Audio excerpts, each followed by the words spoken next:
trois dossiers importants qui ont été traités. C'est la mise en place d'une centrale d'achat. Et j'y tenais, parce que je me suis aperçu effectivement d'abord du peu de matériel des clubs. Et donc on a décidé, durant la campagne, de mettre en place une centrale d'achat et d'offrir un ballon pour 5 licenciés à chaque club, ce qui veut dire grosso modo 80 000 ballons chaque année. Je dis bien chaque année. Parce que quand on veut faire de la formation, il faut des formateurs, il faut du matériel.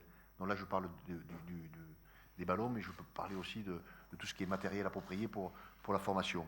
La deuxième, c'est le comité directeur a donné l'autorisation à Moed Altrad de rentrer comme actionnaire majoritaire au club de Gloucester. Ils attendaient la validation de la Fédération française de rugby. Ils avaient eu celle de la Fédération anglaise, donc voilà, le comité directeur a décidé, a donné son accord. Après, ce sera le PCR qui gère la Coupe d'Europe, d'entériner ou pas, mais ça ne nous regarde plus, nous on a accepté.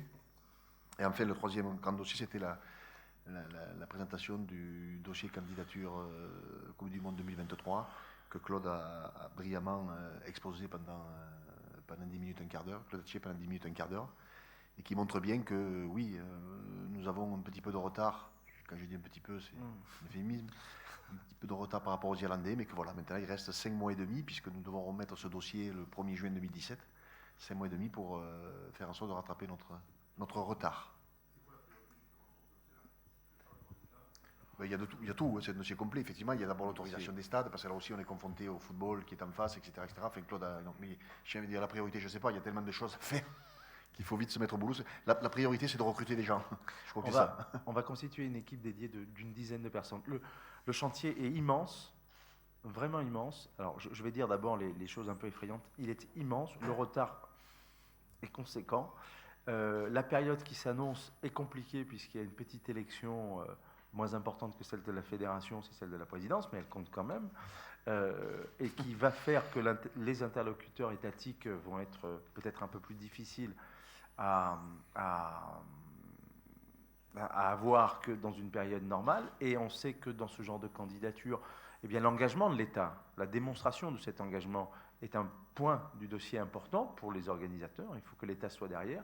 Voilà. Tout ça fait que le chantier peut paraître énorme, mais l'excitation et l'envie sont à la hauteur du challenge.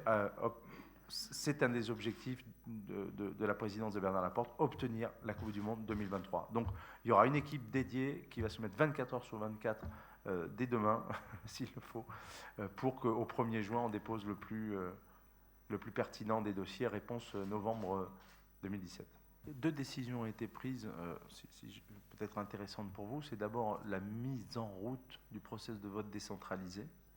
Voilà, donc le process est lancé avec des propositions qui vont arriver assez vite.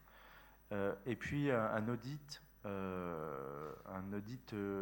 dit de fonctionnement ou de gouvernance à la fédération qui comprend un audit financier pour avoir un état des lieux clair et un regard extérieur sur l'institution, ce qui se fait assez classiquement quand on arrive à la tête et en responsabilité.